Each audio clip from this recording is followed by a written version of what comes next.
Hello.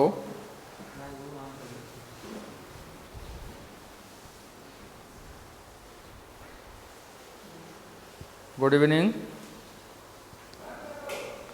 आपको मेरी आवाज़ आ रही होगी और आप लोग जल्दी जल्दी कनेक्ट हो जाइए। क्लास थोड़ी सी आज लेट हो रही है, जल्दी जल्दी कनेक्ट होइए।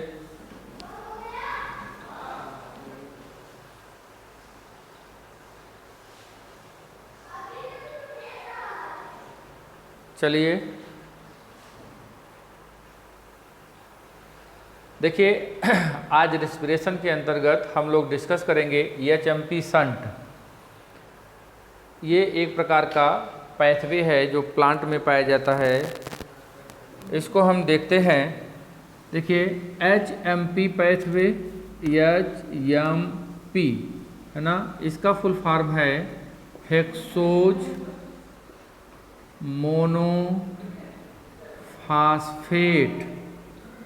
ये देखिए एचएमपी हेक्सोज मोनोफास्फेट, ये हो गया। और ये पैथवे हम लोग पढ़ेंगे, ठीक है। हेक्सोज मोनोफास्फेट पैथवे, या इसका दूसरा नाम भी है पेंटोज फास्फेट पैथवे। ये पेंटोज फास्फेट पैथवे, और एक इसका तीसरा नाम है डायरेक्ट ऑक्सीडेटिव पैथवे। किसी नाम से आपसे पूछा जाए तो आप इसको ध्यान में रखेंगे। तो अब हम डिस्कस करेंगे एचएमपी पैथवे क्या है, पेंटोज फास्फेट पैथवे क्या है, या डायरेक्ट ऑक्सीडेटिव पैथवे क्या है। इसके बारे में हम लोग डिस्कस करते हैं। देखिए, पीछे हमने क्या पढ़ा है। पीछे हमने ग्लाइकोलाइसिस देखा, क्रेब्स साइकिल देखा, इलेक्ट्रॉन ट्रांसपोर्ट सिस्टम देखा, और इसके बाद हम लोग पहुंच रहे हैं प्लांट के केस में ये पाया जाता है एचएमपी पैथवे। इसको डिस्कस कर लेते हैं। चलिए, अब हम यहाँ पे देखें इसकी क्या बेसिक बातें हैं जो हमें ध्यान में रखना है।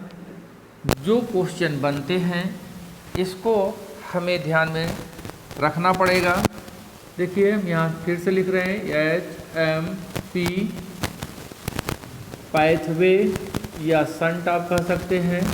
ये देखिए, सबसे पहली बात तो हम इसके डिस्कवरर की बात करेंगे। डिस्कवर्ड बाय, देखिए यहाँ पर वारबर्ग एंड डीकेन के द्वारा इसकी डिस्कवरी की गई थी। एंड डीकेन के द्वारा इसकी डिस्कवरी की गई थी, इसलिए इस पैथवे को वारबर्ग डीकेन पैथवे भी कहा जाता है। इस बात को आप याद रखिएगा। अब यहाँ पर ये हम देखें कि एचएमपी पैथवे में अगली इम्पॉर्टेंट बात यह है कि ये जो पैथवे होता है, आप ये देखिए ध्यान से। हम ग्लाइकोलाइसिस को देखते हैं थोड़ा सा। क्यों ये एचएमपी पैथवे आया, इसकी बात यहाँ पर क्यों आई। प्लांट में ये अलग टाइप का ये दिख रहा है, तो है क्या, हमने क्या देखा था ग्लाइकोलाइसिस में, ग्लूकोज देखा था। ग्लूकोज के हमने देखा इसने ये फास्फोरिलेशन के द्वारा ग्लूकोज 6 फास्फेट बनाया था। यहाँ पर एटीपी यूज हुई थी, क्लियर। और फिर इसके बाद ग्लूकोज 6 फास्फेट के बाद फ्रक्टोज 6 फास्फेट बना था। फ्रक्टोज 6 फास्फेट के बाद यहाँ पे आपने देखा था फ्रक्टोज 1,6 बाई फास्फेट यहाँ पे दिखा था, ठीक है। फिर इसके बाद हम ये देखते हैं, ज़रा ध्यान से देखिएगा, फिर हम वेरियस स्टेप के द्वारा पहुंचते हैं। वेरियस इंटरमीडिएट प्रोडक्ट से होते हुए हम कहाँ पे पहुंच रहे हैं, इसका जो एंड प्रोडक्ट है पायरुविक एसिड होता है, हम यहाँ पर पहुंच रहे हैं। ठीक है, तो ये ग्लाइकोलिसिस हुई। इसमें जब हम ग्लाइकोलिसिस देखते हैं कि जब ग्लाइकोलिसिस कंप्लीट हो जाती है तो पायरुविक एसिड के द्वारा क्या बनता है, एसिटिल कोएंजाइम ए बनता है, इसको आपने पढ़ा है। फिर एसिटिल कोएंजाइम ए क्या करेगा, ये एक साइकिल प्रारंभ करता है जिसको हम कहते हैं क्रेब्स साइकिल। क्या कहेंगे, क्रेब्स साइकिल कहेंगे। अब यहाँ पे देखिए, यहाँ से यहाँ तक की प्रोसेस क्या कहलाई, ग्लाइकोलिसिस कहला रही है, फिर ये क्रेब्स साइकिल कहा जा रहा है। और क्रेब्स साइकिल ये सब, इनसे जो हाइड्रोजन निकले हैं, फिर यहाँ पर क्या चलेगा, इलेक्ट्रॉन ट्रांसपोर्ट सिस्टम ये चलेगा। तो ये प्रोसेस होता है, तब जा कर के हमको एनर्जी मिलती है, हमें एनर्जी प्राप्त हो रही है इन प्रोसेस के कंप्लीट करने के बाद ग्लूकोज के ऑक्सीडेशन से। अब हमने ये देखा, हमको ये देखना है कि आखिर एचएमपी पैथवे कैसे आया। अगर ऐसी प्रोसेस हो रही है तो इसकी ज़रूरत कहाँ पे आई, या प्लांट के केस में क्या होता है कि यह एक अलग प्रकार का पैथवे पाया जाता है जिसको डिस्कवर किया था वारबर्ग ने, डीकेन ने इसकी डिस्कवरी किया था। इनके द्वारा ये देखा गया कि प्लांट में ये ग्लाइकोलिसिस और क्रेब्स साइकिल के बिना ही डायरेक्ट एक पैथवे पाया जाता है, डायरेक्ट एनर्जी मिलती है, जिसको हम एचएमपी पैथवे कहते हैं। अर्थात है क्या, प्लांट में ध्यान दीजिएगा, प्लांट में बिना ग्लाइकोलिसिस और क्रेब्स साइकिल के ही एटीपी का फॉर्मेशन होता है, इसी को हम कहते हैं एचएमपी पैथवे। आप जरा देखिए, डायरेक्ट ऑक्सीडेटिव पैथवे कैसे आया, डायरेक्ट क्या, डायरेक्ट का मतलब बिना ग्लाइकोलिसिस और क्रेब्स साइकिल में प्रवेश किए हुए एनर्जी का प्रोडक्शन हो रहा है, एनर्जी का फॉर्मेशन हो रहा है, इसीलिए इसको डायरेक्ट ऑक्सीडेटिव पैथवे कहा जाता है। तो यहाँ पर इम्पॉर्टेंट बात क्या हो गई भैया, कि एचएमपी पैथवे में या डायरेक्ट ऑक्सीडेटिव पैथवे में क्या इन्वॉल्व नहीं है। तो यहाँ पर आप लिखेंगे कि ग्लाइकोलिसिस, या हम इसको क्या कहेंगे, EMP, glycolysis and Krebs cycle not involve. इसमें ग्लाइकोलिसिस या क्रेब्स साइकिल सम्मिलित नहीं है। बिना ग्लाइकोलिसिस, आप यहाँ पर मेंशन कर सकते हैं, बिना ग्लाइकोलिसिस एवं क्रेब्स साइकिल के ही इस पैथवे के द्वारा इलेक्ट्रॉन ट्रांसपोर्ट सिस्टम के माध्यम से एटीपी का फॉर्मेशन होता है। तो आप लिख लेंगे, बिना ग्लाइकोलिसिस एवं क्रेब्स साइकिल के द्वारा इलेक्ट्रॉन ट्रांसपोर्ट सिस्टम के माध्यम से, इलेक्ट्रॉन ट्रांसपोर्ट सिस्टम के या ईटीएस के माध्यम से, क्या हम देख रहे हैं, ईटीएस के माध्यम से एटीपी का प्रोडक्शन होता है, एटीपी का प्रोडक्शन होता है। ओके, इस बात को हम समझ गए। यहाँ पर यह बात इंपॉर्टेंट है, प्रैक्टिकल के द्वारा ये देखा गया, वारबर्ग एवं डीकेन ने ये देखा कि अगर हम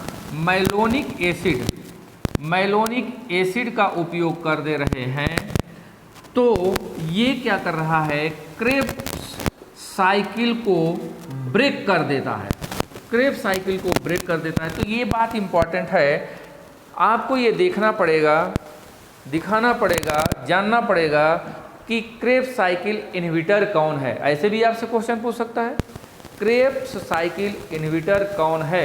मेलोनिक एसिड। अगर रेस्पिरेशन के दौरान मेलोनिक एसिड का उपयोग आप कर देते हैं तो आगे की जो साइकिल है क्रेब्स साइकिल वो ब्रेक हो जाएगी और बिना क्रेब्स साइकिल के ये आप इंटर किस में कर जाएंगे? इलेक्ट्रॉन ट्रांसपोर्ट सिस्टम में। ठीक है, अब अगली इंपॉर्टेंट बातें, कई यहाँ से इंपॉर्टेंट बातें निकल करके आएगी, ये चीज हमको जानना है। अब जरा देखिए यहाँ पे,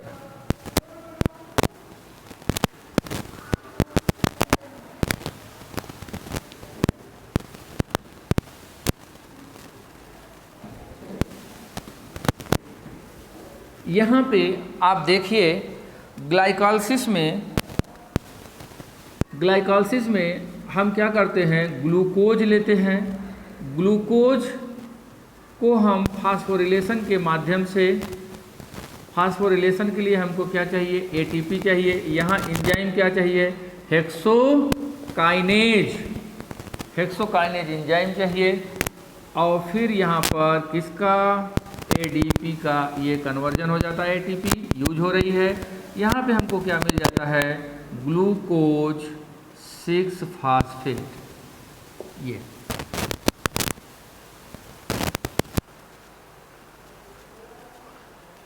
ग्लूकोज 6 फास्फेट में परिवर्तन हुआ और फिर इसके बाद आप ये देखते हैं कि क्या बन जाता है? फ्रक्टोज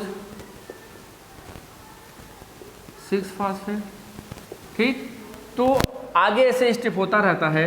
तो जब ग्लूकोज से ग्लूकोज 6 फास्फेट का फॉर्मेशन हो जाता है तो यहीं से आगे की प्रोसेस ना हो करके, ध्यान दीजिएगा, आगे की जो स्टेप्स है ना हो करके डायरेक्ट यहाँ से एक नया स्टेप चलता है और इस नए स्टेप को ही हम HMP पैथवे कहते हैं। अब हमको देखना है कि HMP पैथवे को, ध्यान दीजिएगा बहुत इंपॉर्टेंट, HMP पैथवे को कौन स्टार्ट करेगा? HMP पैथवे को ग्लूकोज 6 फास्फेट स्टार्ट करेगा। ओके, तो यहां पर अब हमको ये देखना है, चलिए आगे देखें। ये एक बात यहाँ पर देखिए, हमने क्या यहाँ पर लिया था? ग्लाइकोलाइसिस में ग्लूकोज के 1 मोल को हम ले रहे हैं, ग्लूकोज के 1 मोल को लेते हैं तो ग्लाइकोलाइसिस यहाँ पे होती है।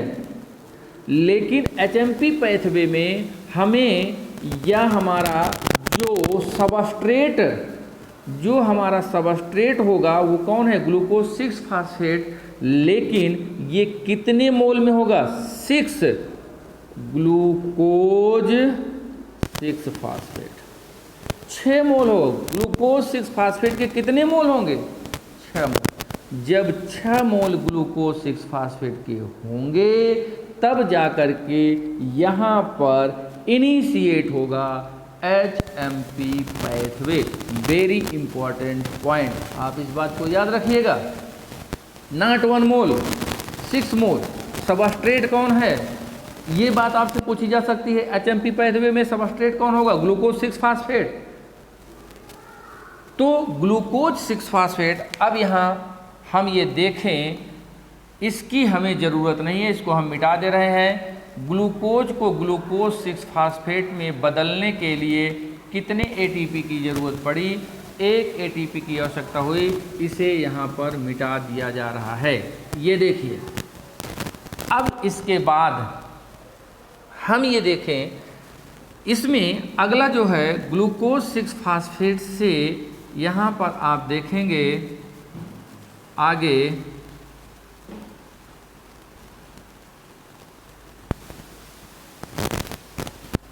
आगे का glucose 6 phosphate, phospho 6 phospho fructo gluconic acid है, फास्फो ग्लूकोनिक एसिड। ये जरा देखिए, यहाँ पर ग्लूकोज 6 फास्फेट किस में बदल रहा है, फास्फोग्लूकोनिक एसिड। कितने मोल हैं, 6 मोल। फास्फोग्लूकोनिक एसिड के 6 मोल यहाँ पर बन रहे हैं। आगे जरा देखिए, हम लोग देखते चले, फिर इसके बाद आगे अब देखा जाएगा फिर क्या हो रहा है। आगे हम ये देखेंगे कि यहाँ पर किसकी उपस्थिति है, NADP, याद रखिएगा, NADP ion, not NAD, NADP है, ठीक है। फिर जब यहाँ पर NADP होगा तो आगे क्या निकलेगा, NADPH2। तो यहाँ क्या निकल जाएगा, यहाँ पर प्लस NADPH, ये हो जाएगा NADPH। फिर इसके बाद हम ये देखें, आगे ज़रा देखिए, इंपॉर्टेंट बातें पहले आप समझ लीजिए। फिर इसके बाद आप देख रहे हैं फास्फोग्लूकोनिक एसिड है, वेरी इंपॉर्टेंट, फास्फोग्लूकोनिक एसिड के 6 मोल। अब यहाँ पर इसका क्या हो रहा है, डीकार्बोक्जिलेज एंजाइम की उपस्थिति में, डीकार्बोक्जिलेज एंजाइम की उपस्थिति है। यहाँ पर देखिए कौन सा एंजाइम हो जाएगा, फास्फोग्लूकोनिक एसिड डीकार्बोक्जिलेज। इस एंजाइम की उपस्थिति में यहाँ पर 6 राइबुलोज 5 फास्फेट यहाँ पर बन जाएगा, plus carbon dioxide, plus carbon dioxide. ये देखिए, यहीं पर किस जगह, इंपॉर्टेंट बात यह है, कहाँ पर NADPH2 का फॉर्मेशन हो रहा है, कहाँ पर NADPH का फॉर्मेशन हो रहा है, ये बात बहुत इंपॉर्टेंट है। और कहाँ पर कार्बन डाइऑक्साइड निकल रही है, ये बात बहुत इंपॉर्टेंट है। अगर आपसे कहा जाता है, ये बात आप ध्यान दीजिए कि HMP पैथवे का सबस्ट्रेट कौन होगा, ग्लूकोज 6 फास्फेट होगा। फर्स्ट स्टेबल प्रोडक्ट कौन होगा, फास्फोग्लूकोनिक एसिड होगा। और सेकंड स्टेबल प्रोडक्ट के रूप में आप क्या देखेंगे, राइबुलोज 5 फास्फेट देखेंगे, जिसमें कार्बन की संख्या 5 होगी। एक कार्बन यहाँ पर निकल जा रहा है, तो राइबुलोज 5 फास्फेट यहाँ पर एक सेकंड स्टेबल प्रोडक्ट होगा। फिर इसके बाद इस राइबुलोज 5 फास्फेट के द्वारा कई इंटरमीडिएट प्रोडक्ट बनेंगे। ये चीज़ हम आगे देख लेते हैं, लेकिन यहाँ पर इम्पॉर्टेंट बात ये है, इस बात को आप भूलेंगे नहीं। इम्पॉर्टेंट बात ये है, इस बात को आप नहीं भूलेंगे, कहाँ पर कार्बन डाइऑक्साइड रिलीज हो रही है, कहाँ पर NADH का फॉर्मेशन हो रहा है। यहाँ पर रिडक्शन प्रोसेस के द्वारा हाइड्रोजिनेज एंजाइम की उपस्थिति में NADPH का फॉर्मेशन हो रहा है। अब हमें ये देखना है आगे, इसको आप लोग मेंशन कर लीजिए थोड़ा सा, फिर आगे हम बताते हैं, बहुत जल्दी करिए।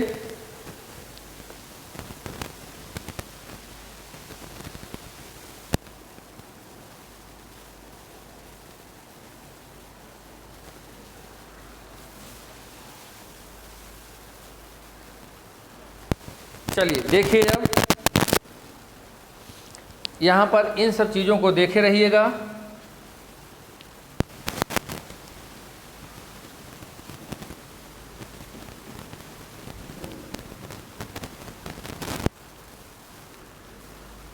आगे देखिए,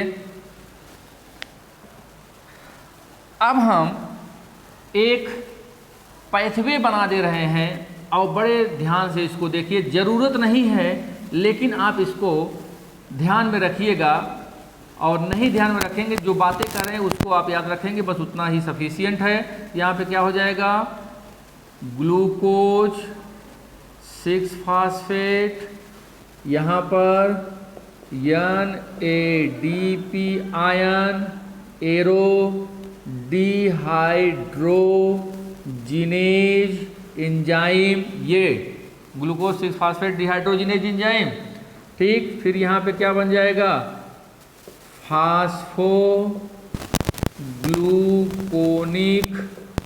एसिड, वेरी इंपॉर्टेंट प्रोडक्ट, कितने मोल, 6 मोल।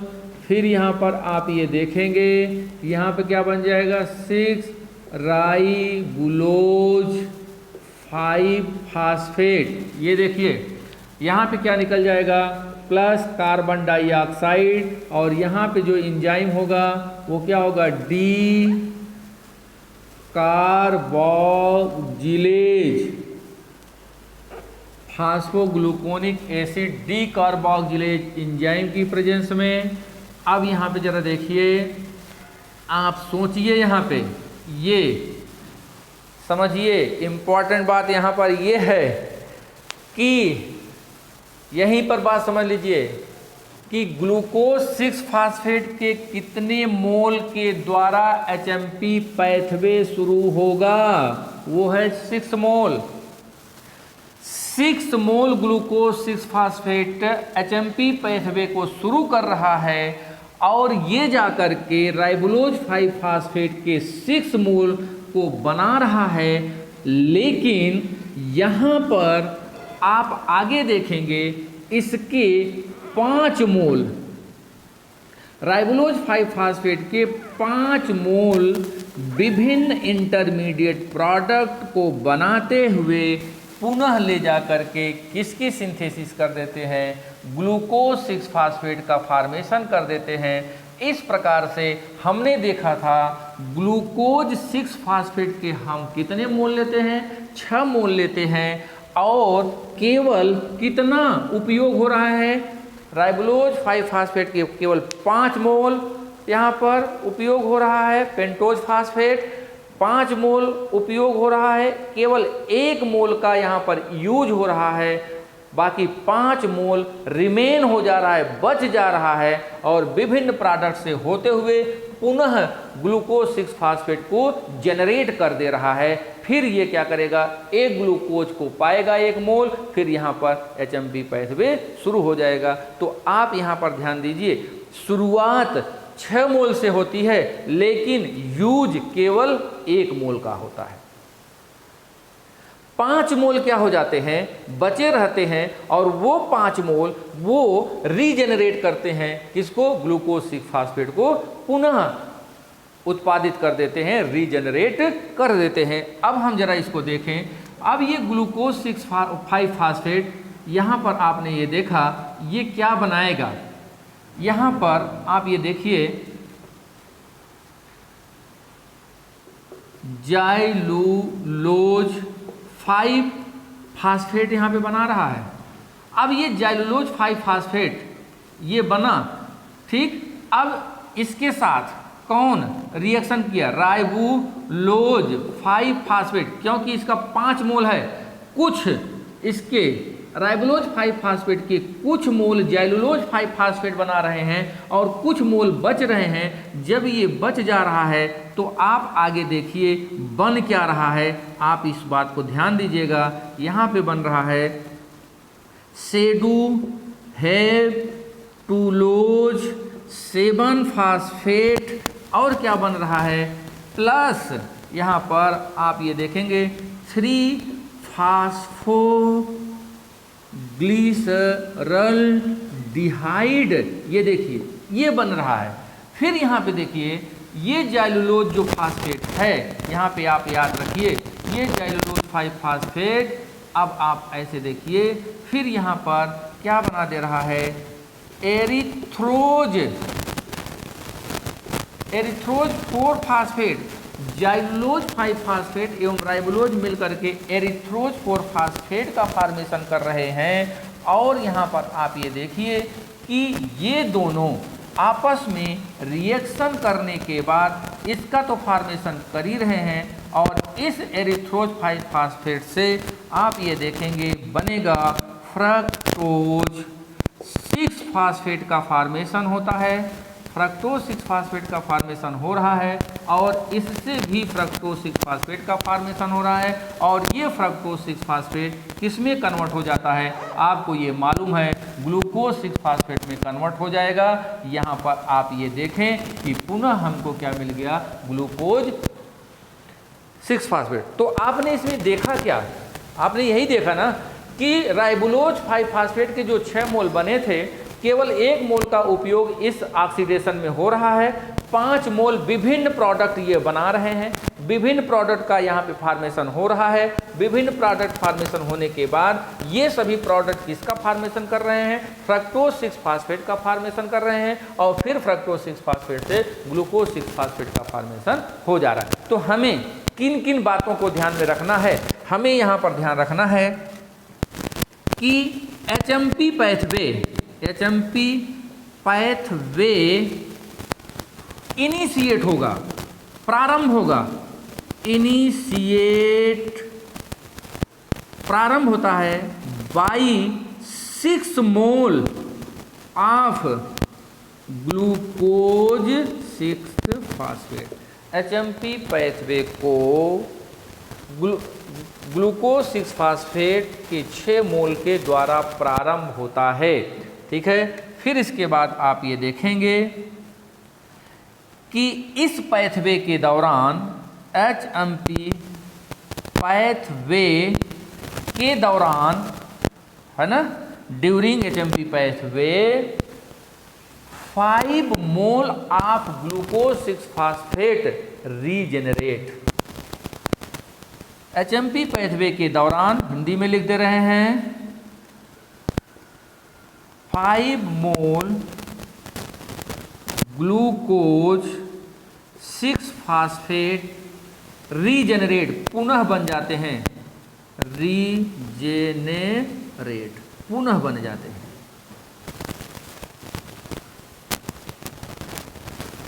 ओके, तो केवल 1 मोल ग्लूकोज का यहाँ पर यूज होता है, ग्लूकोज 6 फास्फेट का यूज होता है। इस चीज़ को आप याद रखिएगा। ये साइकिल आपको या पैथवे आपको याद रखने की ज़रूरत नहीं है, ये तो केवल मैं आपको बता दिया कि कौन कौन से इंटरमीडिएट प्रोडक्ट के द्वारा ये जा कर के यहाँ पर बन जा रहा है। अब हमें आगे इम्पॉर्टेंट बात जो दिखानी है, जो देखना है, वो ज़रा देखिए, जो एग्जाम में पूछा जाएगा, आपसे पूछा जा सकता है। अब आप यहाँ देखिए, 6 ग्लूकोज, 6 मोल ग्लूकोज के जब यहाँ पर यूज लिए जा रहे हैं, प्रारंभ करते हैं, तो 6 मोल ये बनता है। और यहाँ पर आप ये देखेंगे कि क्या बन गया, NADPH।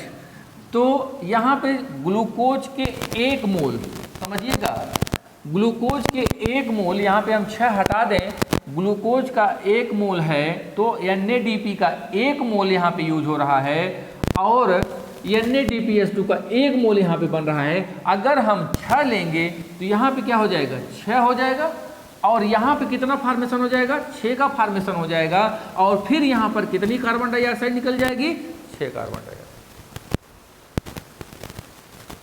ठीक, तो ये प्रोडक्ट क्या हुआ, हमें ये देखना है कि अब यहाँ पर देख रहे हैं एचएमपी पैथवे के दौरान, देखिए एचएमपी पैथवे के दौरान 6NADPH2 प्रोड्यूस हो रहा है और यहां पे देखिए 1NADPH में कितने ATP, 3 ATP। तो 6NADPH में कितने हो जाएंगे, 3 मल्टीप्लाइड बाई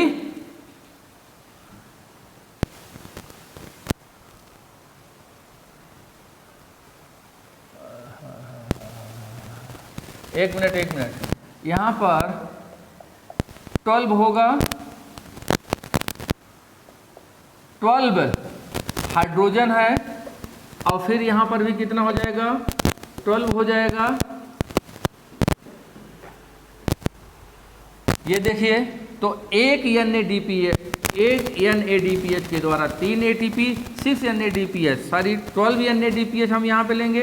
तो यहाँ पर हमको ये देखने को मिल रहा है कि 12 × 3 बराबर कुल कितना हो गया, 36 ATP का फार्मेशन होता है। तो during HMP pathway during HMP pathway, यहाँ पर 1 मोल के दौरान हम 2 NADPH लिखना भूल गए थे, 1 NADP लिख दिए थे। यहाँ पर 2 रहेगा तो 6 मोल रहेगा, तो 6 दूनी 12 हो जाएगा। तो इस बात को आप याद रखिएगा। ठीक, 12 NADPH का फॉर्मेशन हो रहा है। तो इस तरह से हम देखते हैं HMP पैथवे। डायरेक्ट ATP का फॉर्मेशन नहीं हो रहा है, डायरेक्ट ATP का फॉर्मेशन नहीं हो रहा है। किस रूप में हो रहा है? NADPH के रूप में फॉर्मेशन हो रहा है। इसका मतलब NADPH किस में जाएगा? ETS में जाएगा, तब जाकर के ATP का फॉर्मेशन होगा। इस प्रकार से केवल इस पैथवे में ETS पाया जाएगा, ग्लाइकोलाइसिस और क्रेब्स साइकिल नहीं पाई जाएगी। ओके, तो इस बात को आप नोट कर लीजिए, ये बहुत इंपॉर्टेंट है।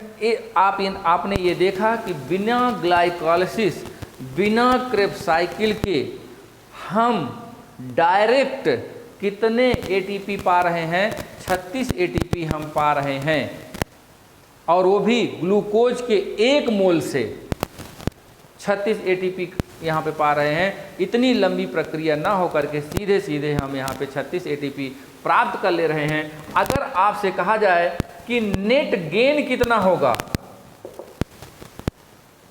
तो ग्लूकोज से ग्लूकोज 6 फास्फेट बनने के लिए कितने ATP लगे थे? 1।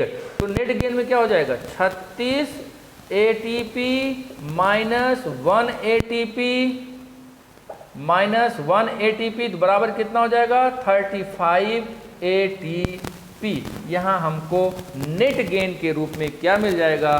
35 ATP यहाँ पर बन जाएगा। ठीक, इसको नोट कर लीजिए। ये खत्म हो गया HMP pathway, direct oxidative pathway, बारबन डिकेन पैथवे, या हम PPP पैथवे कहेंगे। इसको याद रखिएगा। यहाँ पर सबस्ट्रेट क्या होगा? ग्लूकोज 6 फास्फेट होगा, और सेकंड स्टेबल प्रोडक्ट या इंड प्रोडक्ट, आप ये कह लीजिएगा।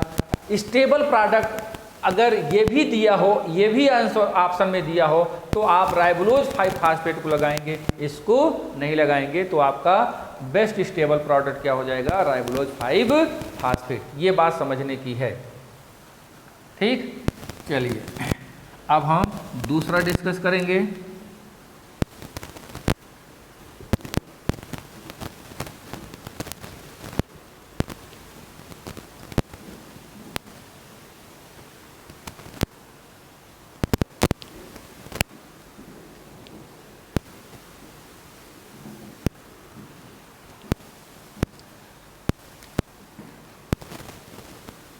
साइनाइड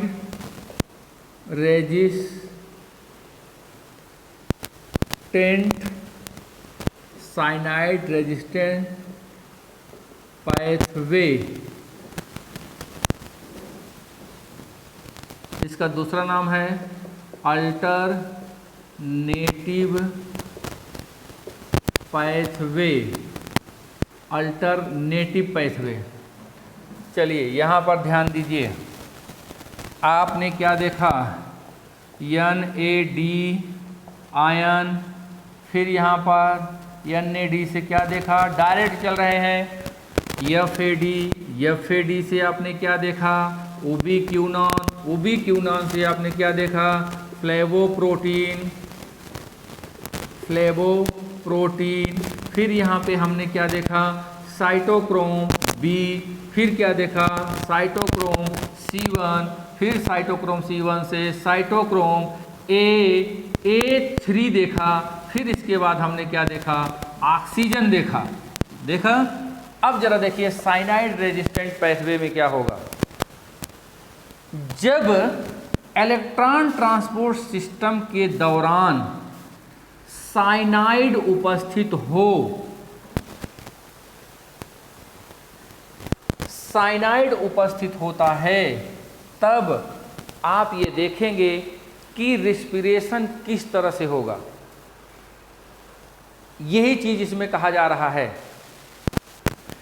अब यहाँ पे देखिए, अगर हम ETS के दौरान साइनाइड यहाँ पर अवेलेबल करा दें, तो हम ये देखते हैं कि जो इलेक्ट्रॉन इलेक्ट्रॉन का ट्रांसपोर्ट है वो ये देखिए, ये अब जरा देखिए, साइनाइड अगर अवेलेबल करा दें तो इलेक्ट्रॉन का जो ट्रांसपोर्ट है फ्लेवोप्रोटीन से साइटोक्रोम बी सी ए यहाँ पर इस तरह से नहीं होगा, क्योंकि इसने क्या किया, साइटोक्रोम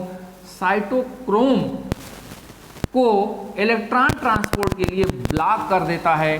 तो फिर एक नया रास्ता ये चुना जाता है, एक नया रास्ता यहाँ पे बन जाता है और इसी नए रास्ते को कहा जाता है अल्टरनेटिव पाथवे। जैसे वही है अल्टरनेट विकल्प, अगर हमारा रोज का रास्ता कोई है और बीच में क्या कर दिया जाए, वहाँ पे गड्ढे खोद दिया जाए और उसको काट दिया जाए, तो हम क्या करेंगे, दूसरे रास्ते से घूम करके जाएंगे। दूसरे रास्ते से घूम के जा रहे हैं, वो हमारा अल्टरनेटिव पाथवे हो गया। तो वही बात यहाँ पर ये हो गया। साइनाइड पाथवे क्या है, ये आप देख रहे हैं कि इलेक्ट्रॉन ट्रांसपोर्ट सिस्टम के दौरान, याद रखिएगा, इलेक्ट्रॉन ट्रांसपोर्ट सिस्टम के दौरान अगर साइनाइड उपस्थित है, अवेलेबल है, तो वह साइटोक्रोम में इलेक्ट्रॉन ट्रांसपोर्ट को ब्रेक कर देता है और उसके लिए एक नया रास्ता होता है। इस नए रास्ते को हम कहते हैं, यहाँ पे देखिए इलेक्ट्रॉन को कौन ले जाएगा, अब यहाँ पे देखिए साइनाइड रेजिस्टेंट ऑक्सीडेज, ये देखिए इलेक्ट्रॉन को कौन ट्रांसफर कर रहा है, साइनाइड रेजिस्टेंट ऑक्सीडेज, या इसको हम कहते हैं अल्टरनेट ऑक्सीडेज कहेंगे, अल्टरनेट ऑक्सीडेज कहेंगे। ये इलेक्ट्रॉन पहुंचेगा इसके माध्यम से होते हुए कहाँ पे पहुंचेगा, आप ये देख रहे हैं कहाँ तक पहुंच रहा है, ऑक्सीजन को पहुंच रहा है, देख रहे हैं ना, ऑक्सीजन को। तो ये अल्टरनेटिव पाथवे है, साइनाइड उपस्थित होने पर ये ब्लॉक हो जाएगा, ये पूरा बंद हो जाएगा, रास्ता ऐसे हो जाएगा। क्लियर हो गई बात। अब हमको जरा देखना है कि अब जब इसके माध्यम से, ध्यान दीजिएगा, इसके माध्यम से साइनाइड रेजिस्टेंट ऑक्सीडेज ने इलेक्ट्रॉन को ट्रांसफर किया, किसके पास किया, ऑक्सीजन को किया।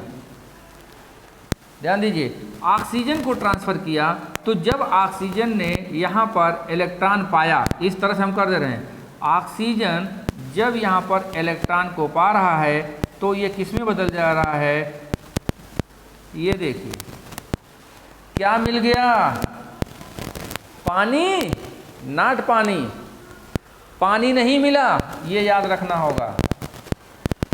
क्या मिल गया, हाइड्रोजन पेरोक्साइड मिल गया। यहां पर भी इंड इलेक्ट्रॉन एक्सेप्टर कौन होगा, अंतिम इलेक्ट्रॉन ग्राही कौन होगा, ऑक्सीजन ही है। लेकिन यहाँ पर ऑक्सीजन जब इलेक्ट्रॉन को रिसीव कर रहा है तो पानी नहीं बना रहा है, यहाँ पर देखा क्या गया, हाइड्रोजन पेरोक्साइड का फॉर्मेशन हो रहा है। अब जिस सेल में, समझिए, जिस सेल में हाइड्रोजन पेरोक्साइड का फॉर्मेशन हो रहा है, सपोज करिए कि इस सेल में हाइड्रोजन पेरोक्साइड का फॉर्मेशन हुआ, तो आप सोचिए हाइड्रोजन पेरोक्साइड कितना हानिकारक होता है।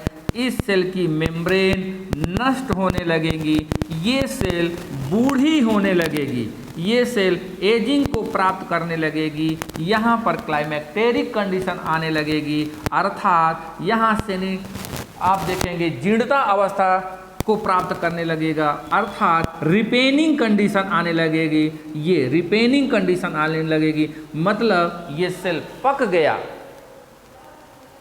जीर्ण हो गया, ओल्ड हो गया, ये कंडीशन को ला देगा। तो आप ये सोचिए कि ये जहाँ पर बनेगा, ये जहाँ पर पाया जाएगा, वो चीज़ आपको क्या दिख रहा है, जैसे फ्रूट्स,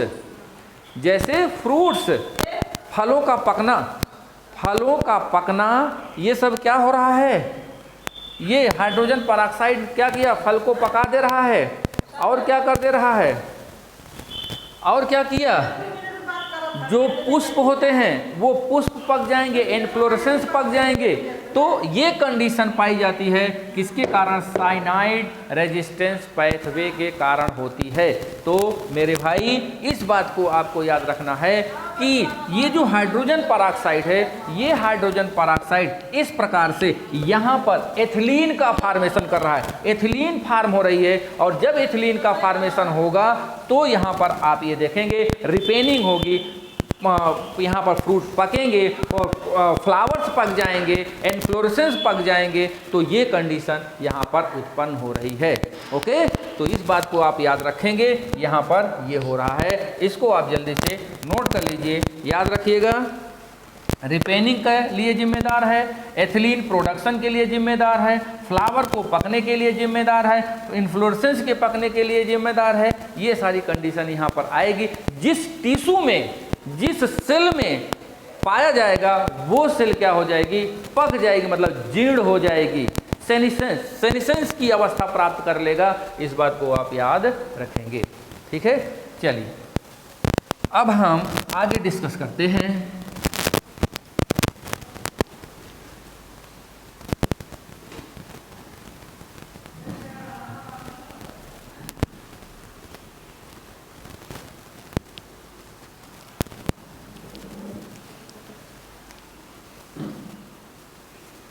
चलिए अब हम लास्ट टॉपिक पे चल रहे हैं, लास्ट पैथवे पे चल रहे हैं। इसको आप देखिए,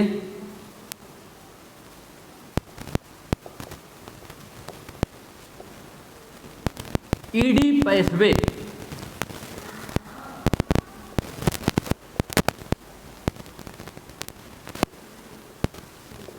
इंटरडोडोराफ पैथवे। इसमें केवल इतनी सी बात बताएंगे कि यह पाया जाता है बैक्टीरिया में, इन स्यूडोमोनास बैक्टीरिया। ठीक है, स्यूडोमोनास बैक्टीरिया में ये केवल पाया जाता है। फास्फोफ्रक्टोकाइनेज एंजाइम एब्सेंट। ये यहाँ पर क्या होता है? फास्फोफ्रक्टोकाइनेज एंजाइम एब्सेंट होगा, मतलब ग्लाइकोलाइसिस आगे नहीं चलेगी, ग्लाइकोलाइसिस आगे नहीं चलेगी। ठीक है, तो आप ये याद रखिएगा। इसीलिए स्यूडोमोनास बैक्टीरिया में पाया जाएगा। और इस दौरान मैं आपको शॉर्ट में बता रहा हूँ, इस दौरान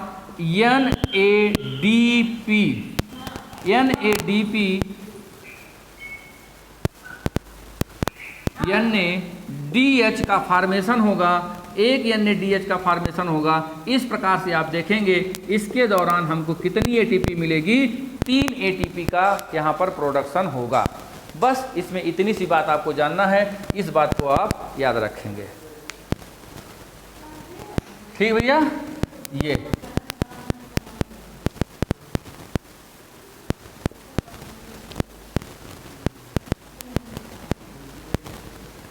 बहुत जल्दी से एक टॉपिक और हम डिस्कस कर लें, बायोलुमिनेंस।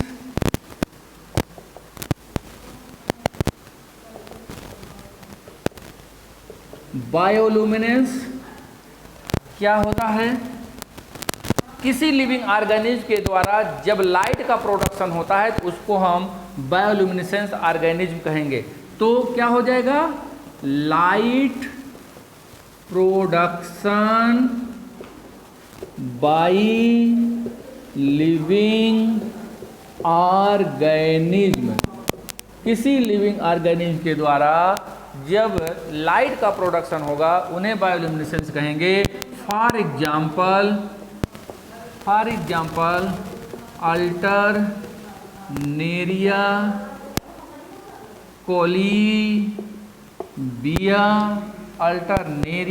कोलिबिया, बेगिया टोवा, नाक्टिलुका, ये इसके एग्जाम्पल हैं। तो ये क्या है? अगर आप देखेंगे तो ये क्या है? फंजाई है, ये क्या है? बैक्टीरिया है, और ये क्या है? क्या है, डाइनोफ्लैजिलेट्स, ये डाइनोफ्लैजिलेट्स हैं।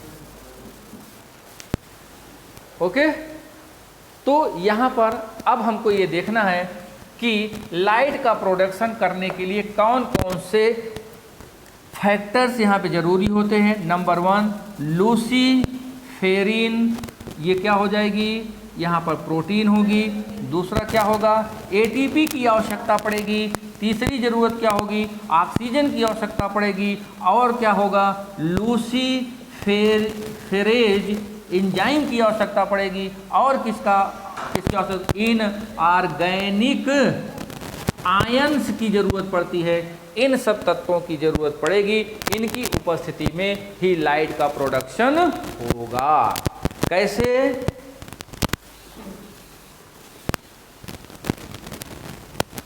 यहां पे आप देखिए, लूसीफेरिन प्लस एटीपी, यहां बन जाएगा लूसीफेरिन